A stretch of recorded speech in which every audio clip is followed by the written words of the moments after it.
coming at you from my underground studio here in our antique house.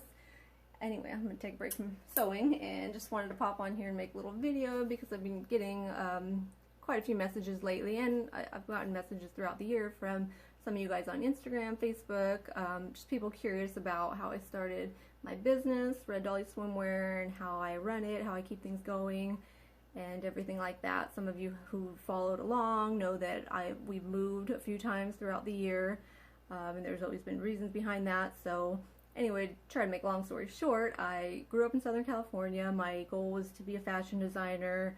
I lived probably an hour and a half from LA, sometimes 3 hours with traffic. But so I was planning to go to school in LA after I graduated high school.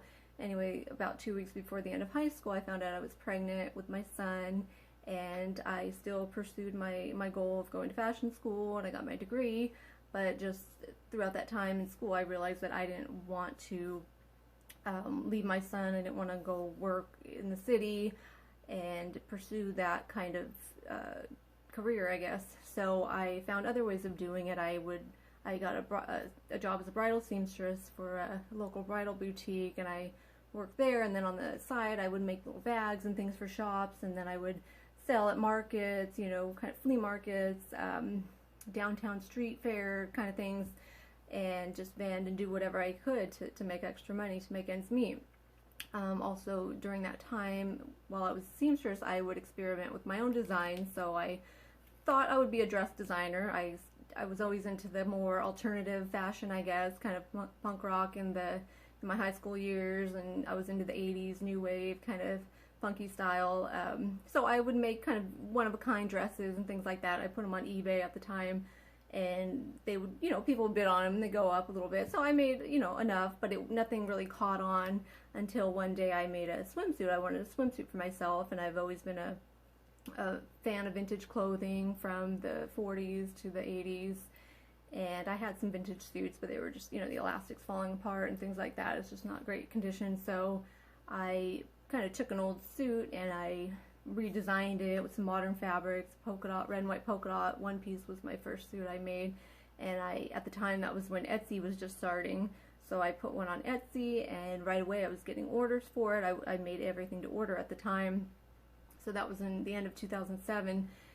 So I was still working at the bridal boutique at that time, but they were about to close. So for about 6 months, I just kind of hustled it and took custom orders on Etsy, just whatever I can make to make ends meet and to kind of start my business to keep it growing. And I was also buying and selling vintage at the time on eBay and Etsy. So anyway, the swimwear, it got to the point where I was making enough to support myself and my son. And that was also about the time when the bridal boutique I was working for closed. So it's kind of like everything worked out, I guess, for a reason. It was good timing. So I pretty much became self-employed at that point, and then just throughout the years just slowly grew my business, was making everything by hand myself, cutting, sewing, doing the pictures, the website, shipping. I would go to LA to get fabric and just, you know, buy a little bit at a time so I could make enough. I would, you know, still take orders like made to order, so it would take 2 to 3 weeks to make, and then I would go get some fabric enough to get the orders done that I needed to. So over the years, it was about 5 years, I was doing everything myself, and then I got to the point where I was getting so many orders I couldn't really keep up. So I had family that were trying to help me, and it took me a while to accept the help.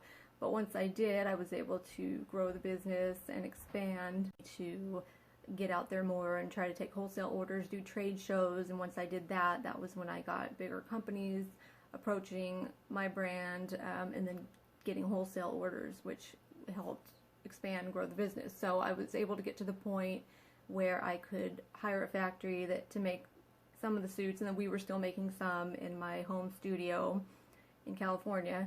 So did that for years, and then I got to the point where I just didn't want to be physically sewing and doing all that so much. So I was able to work with other factories and kind of get the cost down, and I would have to order bigger quantities. So anyway, then from there I was able to get on other like sales sites like Zulily and things like that, so to move the product. And then now what I do is mostly work on the design part of it. The designs, like right now I'm working on new styles for 2020 and working with factories, sending samples back and forth, getting that ready for production so we can have that for the beginning of next year. And then I still do some sewing, and I'll make things to order. I have some suits on the website that I'll offer and then just make them to order if I get orders on them. So yeah, I finally got to the point where it's very, it's been easy for me to run. I could be home with my kids, and then, like I said, I mentioned before, we've moved a couple times in the last 5 years. I started in California, we moved to Washington State, and then now we're in Michigan, so we're across the country now. So, but our ultimate goal was to be debt-free, and we were able to do that just by taking it slow and then planning ahead. We sold our house in Washington, and we were able to pay for this one so we can be debt-free. And my goal was also to live in an old house. So now I've got an old antique house that I love, and still doing what I love, but still doing it in my own way. So I just want you guys to know that if there's something you want to do in life, if it's a business, if it's an idea, creative idea, whatever it is, then just go for it. Sometimes it takes time. Sometimes it doesn't turn out the way you planned or you wanted.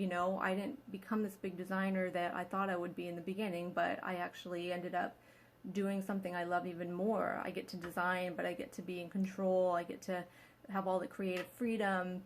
I get to be with my family. I get to travel. I get to move whenever I want, that kind of thing. So yeah, I just want to send that out there to you guys. Like, don't give up on your dreams. Don't give up on your goals.